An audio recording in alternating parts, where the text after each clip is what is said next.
Сайн бацгаана уу? Та бүхэндээ шинэ жил шинэ оны мэндийг хүргэе. За тэгээд дотны холой аудио тэмдэглэлээрээ миний зүгээс 2024 онд уншсан номнууд дундаасаа нэг номыг онцлоод энэ бол миний хувьд ялцчгүй энэ жилийн онцлог миний хувьд онцгой ном юм байна гэдэг номоо өнөөдөр ярих гэж байна. Амьдралыг өөрчлөх эмх зэгц ба түүний гайхамшигт эд шидгээд Мэри Кондогийн ном байгаа. Одоогоос нэлээд хэдэн жилийн өмнө бестселлер болоод хүн болгон уншаад хэлэлцүүлэг өрнөөд Мэри Кондогийн Камори арга бас нэлээд модонд орж исэн. Тэгээд яг тухайн үед нь бол миний хувьд унших сэтэл нэг их төрж байгаагүй. Энэ номыг сая хэдэн сарын өмнө бол унших сэтэл гинт төрөөд Тэнгисийн эрэг дээр 2 4 7-гийн панелист саруул төгс орчуулсан гэхээр нь гинт аюу сонирхол төрөөд тэгээд энэ номыг уншлаа.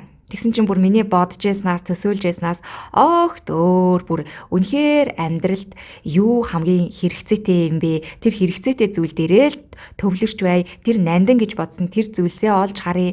Тэрэндээ л хамаг сэтгэл оюун бодлоо зориулж бай. Бусад хэрэгцээгүй зүйлсийг бол ерөөсөө л шууд хайж сурья гэсэн үндсэн философитой.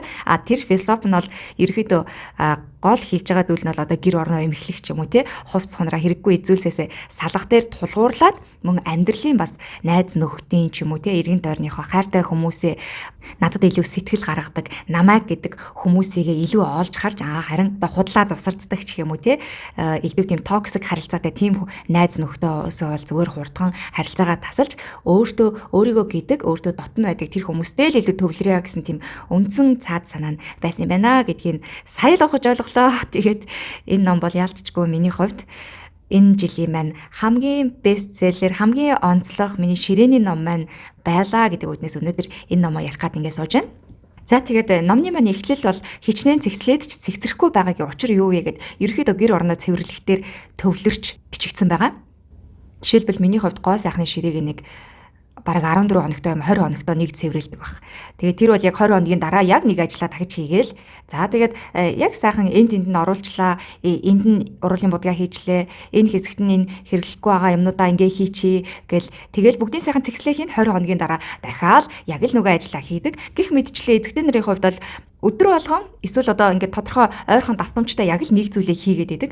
Тэрний одоо хамгийн том алдаа нь гэх юм бол цэгцэлж яана гэд зүгээр одоо нэг хэсгээс гаргаж ирээл нөгөөд рүү хийгээд идэг. За тэгсэн чинь тэр нь нэг хэд хоногийн дараа дахиад бүгдээрээ нэг талдаа овоорцсон ч юм уу эсвэл талаар нэг тарцсан байдаг. Дахиад нөгөө ажиллаа хийдэг. Ийм давтамжтай байгаад идэг. Өчтөрийн тойрог гэдэг шиг энэ тойрогоос ерөөсөө гарч чаддгүй тэрэндээ бухимдаал стресстэй л байж идэг.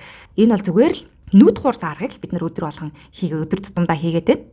Тэгэхээр хамгийн гол нь бол бид нар энэ их хэрэггүй зүйлсээ өөрөөсөө нууж далт хийж байрыг өөрчлөх биш зүгээр л хайж сурах нь төрийн тойрогоос гарах гол аргаа гэдгийг хэлээд байгаа. Тэгээд бидний гаргадаг бас нэг том алдаа нэх юм бол юмнуудаа ерөөсөө нөгөө төрөлжүүлж цэвэрлэдэггүй зүгээр л даавнуудаар том өрөөгөө цэвэрлэжээ. За маргааш галтгоогоо цэвэрлэжээ гэх мэтчлэн тэгэж цэвэрлэх нь одоо гэртээ байгаа хэрэгтэй хэрэггүй эд зүйлсээ яг хаана юу байна вэ гэдгийг бүгдийг ингэж тоочны нэг дор ингэж харах боломжгүй болгодог юм байна л да. Тэгэхээр хамгийн гол нь төрлөөр ангилж цэвэрлэх нь хамгийн чухал гинэ. Жишээлбэл одоо үнэхээр өнөөдөр маргааш гэж цэвэрлэх гэдэг байгаа бол өнөөдөртөө би өөртөө байгаа бүх хувцаа янзлан ангилна, хаяхын хаяна. Ингэхдээ зүгээр л нэг шкафанд байгаа хідэн хувцаа янзалж янзлаад өмсгүүгээ далт хийгээд өмсгийгөө гаргаад тэгж байрын сольж тавих биш. Шкафанд байгаа, балкон дээр байгаа, одоо дээшээ шүүгээ бүр агуулгах руу хийсэн гэд бүх хувцаа өөрт байгаа өмсч болох бүх хувцаа гаргаж ирээд овоолж тавиад за надад ямар ч байсан ийм хэмжээний би хувцсыг ингээд өдөө олон жил ингэж хураасан юм байна. Надад яг ийм хэмжээний хувцс байгаа юм байна. За тэгэхээр энэ дундаас би одоо хэдийн өмсдөг вэ гэдгийг өөрөө бас харж боддоор дүгнэлт хийхэд нөлөөлт юм байна л да. Тэгэхгүй болохоор өөрт надад ер нь яг хэдийн хэмжээний хувцс байна вэ гэдгийг огт баримжаалж чаддгүй гин.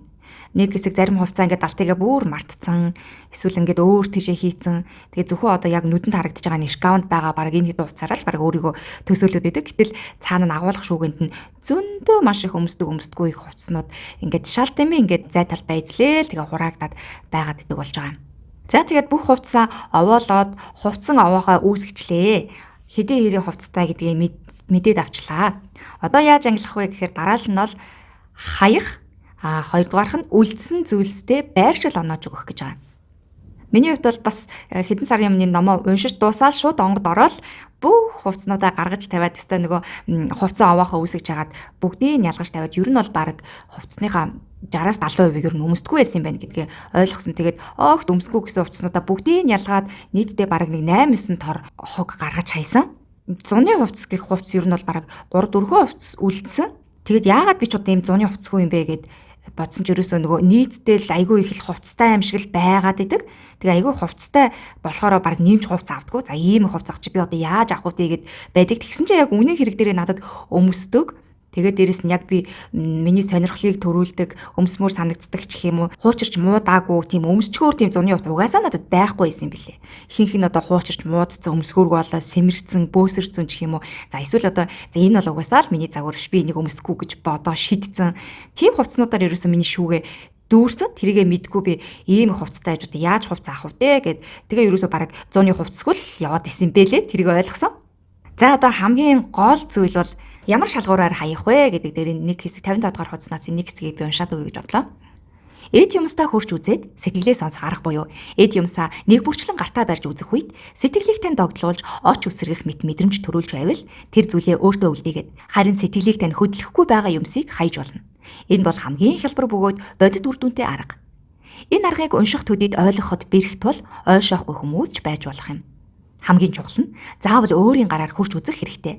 Хувцсны шүүгээгээ онгойлгоод өлгөөтэй хувцаа бүгдийг гүйлгэж харчхаад бүгд сэтгэл хөдлөж байх шиг санагдлаа гэд орхих биш.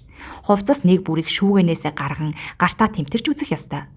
Ингэж барихад таны дотоод сэтгэл хариу үйлдэл үзүүлэхийг та мэдрэх бөгөөд юмс тус бүрт энэ нь харилцан адилгүй мэдрэгдэнэ. Үүнийг заавал өөрийн биеэр туршиж үзээрэй. Таны сэтгэлийг догдлуулж ямар нэг хүлээлт үүсгэж оч гялсхийх мэт мэдрэмж төрүүлж байна уу гэдгийг мэдрэхийг оролдоорой. Энэ арга бол үндэслэлтийн арга юм. Альва юмсыг хүн аз жаргалтай байх гэж л өөртөө байлгадаг гэж би боддог. Эс бөгөөс энэ бүх зүйлс оршин байх нь ямар ч утгагүй байх болно. Тийм ч болохоор тухайн зүйлийг өрөөндөө байлгахад би аз жаргалтай байна уугүй юу? Үүнийг өөртөө байлгахад сэтгэл минь догдолж байна уугүй юу гэдгийг өөрөөсөө асууж дотоод сэтгэлээ сонсох хэрэгтэй. За энэ арга бол яалтчгүй үний юм бэлээ. Би бүх хувцснууд дээр нэг бүрчлээ ингэж алгаад тавьж мэдэрч үзсэн. Тэгэхэд яалтчгүй зарим дээр нь бол үнэхээр энэ хувцас надад үнэхээр байх хэвээр би бүр үнэхээр энэ хувцантай хайртай гэдэг мэдрэмж төрж байгаа. Зарим дээр нь бол үнэхээр ямар ч мэдрэмж төрөхгүй. За энэ бол ер нь надад угаасаа л байх хэсгүй хувцсан байд. Би нэг угаасаа л өмсгүү гэж бодоод тэгэл шууд нүдэ ханаад хайж ийсэн. Бас нэг хүмүүсийн гаргадаг инээдтэй алдаа нь юу вэ гэхээр ингэдэг гинэ. Тэгээ хүмүүс ч хэлэхгүй би ч гэсэн тэгдэл байсан л та. Жохон муудцсан өмд ч юм уу, жохон муудцсан цам цэдрээ. За энийг гэртээ өмсчихье. Тэгээ бас хайдаг. Ингээ хувцсны шүүгэнд нь ялгаагүй байгаад идэг. Би дотроо зүгээр зориултыг өөрчилсөн боловч тэр байгаа л идэг. За тэгээд яг тэрийгэ дараа нь гэртээ өмсөе гэхээр за энэ жохон тухгүй байна. За ашиг дараа болъё. Тэгээ ерөөсөө өмсдөггүй. Тийм алдаа битгий гаргаарай гэж бас маш томоор сануулсан байсан. Бас нэг арга нь болохоор гэртээ хамтдаа байдаг ч юм уу. Дүүдээ, эгчтэй, ээжтэй өгчдөг. Тэгээ зүгээр бас л эзэн нь өөрчлөгдсөн боловч яг ялгаагүй шкафн дотор нь л байж байгаа. Тэгээ тэрийг нөгөө ээж нь ч юм уу дүүн өөрөө бас ингэж сонирхож дурлаж аваагүй болохоор за яг байж л дээ гэл бас л нэг хөмсдгүү тэгээл шкафнда байж л байдаг. Тийм болохоор энэ хоёр аргыг бол огт бодох хэрэггүй шууд л хаяа гэж зөвлөд юм байлээ. Зарим хувцас дээр бол миний хувьд яалтчгүй эргэлзээ төрж исэн. За зэнийг одоо нэг дараа шинэ жил ч юм уу яг өдөр тутамдаа өмсөхгүй ч гэсэн нэг эвэн дарах хэмжээ ч юм уу найзын төрсөн өдрөөр бас нэг хөмсч мөөрч юм шиг байж ивэл хэрэгтэй ч юм шиг гэд бүр үнэхээр эргэлзээд идэм бэлээ. Тэр үедээ яах вэ, юу бодох вэ гэдэг талаар энэ дэр бичсэн байна. Энэ хэсгийг уншаад өгье. Та яагаад энэ хувцсыг худалдаж авсан бэ? Дэлгүүрт хараа таалагдсан болохоор тэр дор нь авчихсан. Худалдаж авах үед таны сэтгэлийг хөдөлгсөн болохоор энэ хувцс танд худалдаа авалтын үеийн сэтгэл хөдлөлийг мэдрүүлэх үүрэг гүйцэтгэсэн байх нь. Тэгвэл яагаад одоо энэ хувцсыг өмсдөггүй вэ? Өмсөж үзэхэд надад зохихгүй байсан.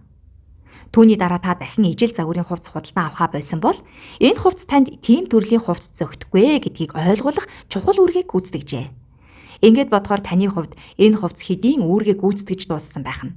Тийм болохоор худалдан авах үеийн сэтгэл хөдлөлийг мэдрүүлж өгсөнд гялайлаа. Надад таарч тохирохгүй хувцсыг зааж өгсөнд баярлалаа гэж хэлээд салах ёс хийгээрэй. Ийм хувцсаас надад байсан ялцчгүй. Манай дүү надад бэлгэлж исэн. Цагаан нэг айгүй хөөрхөн жакет маягийн. Анх бол би хараад хүүх ямар гоё юм бэ? Би нэг яг өмснөөгээ авсан чинь яс юм дээр яг тэрийг өмсгөөр надад яг гоё бүр хангалттай хэмжээнд биеийг мань гоё барьж гоё галбирыг харуулахгүй. зүгээр л нэг юм хийлгэх гэр тэгээд доогуур нь бас нэг заавал нэг төвл авч өмсөх шаардлагатай болоод надад яг нэг гоё бас нэг өөрт гоё санагддаг тийм төвл байхгүй болохоор за энийг би төвлтэй болохоор л өмсөе дөө. За энийг магадгүй нэг хэдэн жилийн дараа жоохон таргалах юм билүү тэрийг өмсөе тэгээд өмсөе дөө гэж байлгаал идэг. Тэрнээс ч хойш одоо манай ангийн хүүхдийн 20 боллоо. Төрсөн өдөр боллоо. Тэр болгонд гаргаж ирж өмсөж үзэл за энэ биш юм бэ. За дараа нь бол ийгэл цаашаа ичдэг. Тэгээд тэр хувцаснаас салсан зүгээр шууд тэр хувцаснаас татгалцсан. За тэгээд ерөөхдөө гэрээ цэгцэлчлээ, хувцас цэгцэлчлээ. Дараа нь өөрөө бас цэгцэлж барих зүйл гэрт зөндөө байгаа. Тэрийг ер нь яг ямар дарааллаар цэгцлүүл зүгээр юм бэ гэдэг тал дээр бас энэ зохиолч зөвлөгөө өгсөн байсан. Гэрээ цэгцлэх дараалал гэдэг тэр хамгийн түрүүнд бол мэдээж хувцас цэгцэлчлээ, хаяхыг хайжлаа. Одоо дараа нь ном, мөнгө дараа нь бичиг баримт, хамгийн сүүлдээ дурсгалтай зүйл гэрэл зураг гэдэг дараалалаар явна шүү. Энэ дарааллыг хатуу чамд баримтлана гэсэн байсан. Яагаад гэдгийг нь удахгүй хэлж өгөх болно. За хоёрдугаарт нь эхлээд хувцас цэгцэлчлээ, дараа нь ном гэдэг. За ном дээр ч гэсэндээ ер нь бол хувцастай ойролцоо тактик ашиглаад явчихад болно. Хурж үдээд яг үнэхээр миний сонирхлыг татчихэв нөө, би үнэхээр энэ ном надад үнэхээр сонирхол сэтгэл төрүүлсэн үү гэдэг дээр тулгуурлаад сонголтоо хийгээд хэрэггүйг нь одоо гадуур бол ном хандивлах газруу зөндөө байдаг болсон байлээ. Шууд хандуулж болно. Одоо шууд ном хаяхан ч бас хаашаа. Тэгэхээр хүнд өгч болно. Эсвэл одоо шууд хандуулчих болно. За 3 дугаарт бол бичиг баримт. Бичиг баримт гэдэг дээр бол нэлээд том асуудал байсан ялцчихгүй. Энэ номон дээр бичсэнээр бол яг л манад байгаа бүх зүйлсийг энэ номон дээр тоочж бичсэн байлээ. Айл бүрт байдаг хайж болдгоо яаж болдгоо зүйлс гэсэн чинь сургууль семинарын материал, дансны хуулга, цахилгаан барааны баталгаат хуудас, дууссан хадгаламжийн дэвтэр, цалингийн баримт, гэр бүлийн эхний өгсөн мэндчилгээний цаас, юуных нь мэдэгдэхгүй залгуур, USB-нүүд, цэнэглэгчүүд, гар утас шинээр авахд ирдэг хайрцаг, савнууд, зоосон мөнгө гэдэг. Үнэхээр манад бол ер нь бол эднэр бүгдээрээ байсан ялцчихгүй. Яг л зохиолч маань манай гэрийг харж агаад бараг бүгдийг бичсэн юм шиг л надад санагдсан. За тэгээ энэ бүгд бол ерөөсөө л ихэнх нь дандаа хугацаанд дууссан хичнээн жилийн өмнөх тийм зүйлс л байдаг. Ер нь бол баг харахгүй байсан ч гэсэн би мэджээ угаасаа л хэрэгцээгүй хугацаанд дууссан одоо тэр баталгаат хуудас байсан ч гэсэн хичнээн жилийн өмнө авсан одоо шаардлагагүй болсон. Баг тэр цахилгаан бараанч баг өөрөө байхгүй болсон. Тийм зүйлс байгаа даа гэд битсэн байсан. Манад бол яг л тийм л байсан. Би бүгдийнх нь хугацааг харсан, хэдэн оны хадгаламжийн дэвтэр байна. Хэдэн оны дансны хоолгооныг харсан чи ерөөсөө л нэг 5-6 жилийн өмнөх ямар ч хэрэгцээгүй зүйлс байсан ялтчгүй. Сүүлийн 3 жил хэрэглээгүй, огт хэрэглэхгүй амьдраад ажиллаад болоод байсан юм чинь цаашдаа ч гэсэн энийг хайчвал байхгүй байсан ч ямар ч нөлөө байхгүй гэдгийг ухагдахыг ойлгож авсан. За тэгээд хамгийн сүүлд нь дурсгалтай гэр бүлийн гэрэл зураг хүмүүсийн өгсөн дурсамж мэндчилгээний өдрөгөө ороорой гэдэг нь ч бас очиртай юм байлээ. Хамгийн эхлээд орчих юм бол одоо ховц хонор бус зүйлсээс хамгийн түрүүлээ тэр гэрэл зураг мэндчилгээний өдрөгөө орчих юм бол зүгээр л эн чинь миний хамгийн нандин миний хайртай хүмүүсийн өгсөн юм. Энэ гэрэл зурагнууд чинь дараа нь би дурсна гэж юус алинч хайж чадахгүй зүгээр л ингээд буцаагаад хийчихэр юм байлээ. Тийм болохоор яалтчгүй хувцас, ном, бичих хэрэг бүгдийг хайр найргүй хайж хайсны дараа энэ дурсгалтай зүйл рүүгээ оронгууд бас арай өөр нүдээр харддаг юм байна. Гэрэл зургийн адилаар хаяхад хамгийн хэцүү зүйлийн нэг бол хүүхдүүдийн бага насыг санагдуулах дурсгалт зүйлс юм. Аава таньда баярлаа гэж ütсэн аавуудын өдрийн бэлэг. Хүү тань зураад сургуулийнхаа самбарт тавиулж байсан зураг, охин тань өөрийнхөө гараар хийж бэлгэлсэн үндэсний сав зэрэг зүйлс мэдээж одоо хэрэн таны сэтгэлийг хөдөлгөж байгаа бол өөртөө үлдээхэд болохгүй нь юу байх вэ? Харин хүүхдээ бодоод хайж чадлагүй байлгадаг бол нас бий гүйцсэн тэднээсээ нэг удаа асуугаад үзээрэй. Тэд магадгүй одоо хүртэл энийг хадгалж байгаа мó хурдан хаяа л да гэх бах. Түүнчлэн та өөрийнхөө хүүхэд ахуй цагийн дүнгийн дэвтэр, диплом зэргийг хадгалж байдаг юм биш үү? Нэг удаа үйлчлүүлэгч ихээ гэрээс 40 жилийн настай сургуулийн 4 дахь хувцсыг олсон юм. Мэдээж миний сэтгэл хүртэл хөдөлсөн шүү. Гэсэн чи ийм зүйлсийг хаях хэрэгтэй. Яг одоо танд хэрэггүй шүү дээ. Хамгийн чухал зүйл бол өнгөрсөн дурсамж бус өнгөрсөн алдаа онооноосоо суралцаж ухаажсан одоогийн бид өөрсдөө юм байна гэдгийг эд зүйлстэйгээ нэг бүрчлэн нүүр тулах явцад эмх зэгц бидэнд ойлгуулж өгдөг юм. Зай талбайг өнгөрсөн үеийг өөртөө зориулах бус ирээдүйн өөрийнхөө төлөө ашиглах ёстой гэж би боддог. За мөн гэрэл зургийн альбомонд бол хэрэгтэй хэрэггүй маш олон зургууд байдаг. Жишээлбэл яг ингээд ухаад үзэх юм бол нэг газарт ахуулсан, нэг олноороо хин мэдэгдэхгүй.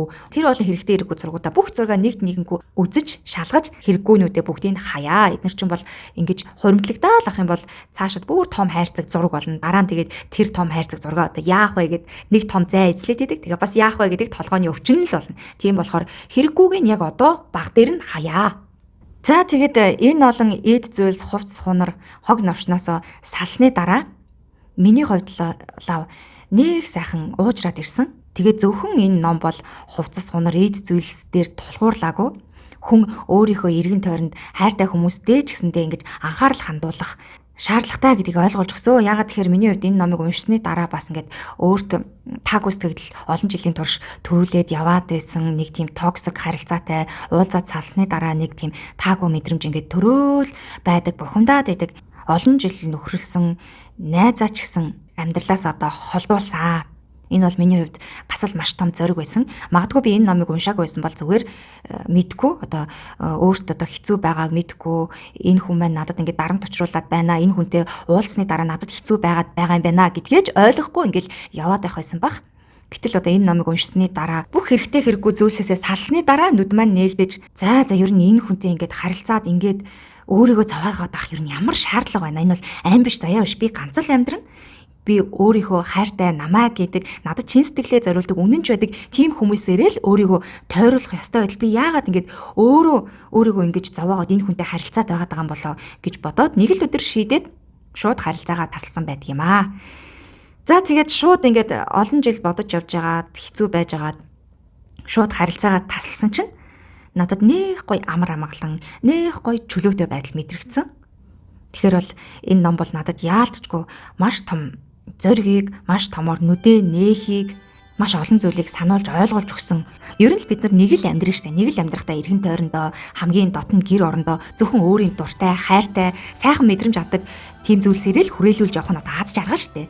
Хэрэггүй зүйлсээсээ салаад ирэхээр хамгийн гол нас өөртөө байгаа нандинах ёстой зүйлсээ илүү томоор олж харж эхэлт юм байлээ. Та нар маань ч гэсэн энэ онд хэдэн ном уншсан бэ? За тэр ном дундаас ч өөртөө хамгийн их үр өгөөж өгсөн ямар ном байна вэ гэдгийг эргээд бодоод үзээрэй. Тэр номоо ойр ойрхон байн хэрэгтэй үедээ нээж харж өөртөө урам зориг эрч хүчийг өгч байгаарай. Ширээний номоо болохоорой гэж уриалъя. Ингээд Дотн хоолой аудио тэмдэглэлийнхаа 2024 оны хамгийн отгон дугаараа та бүхэндээ хүргэлээ. Та бүхнийхээ шинэ онд нь шижгэр амжилтыг хүсье. Урам зориг эрч хүчээр дүүрэн байгаарай. Ингээд баярлаа. Баяртай.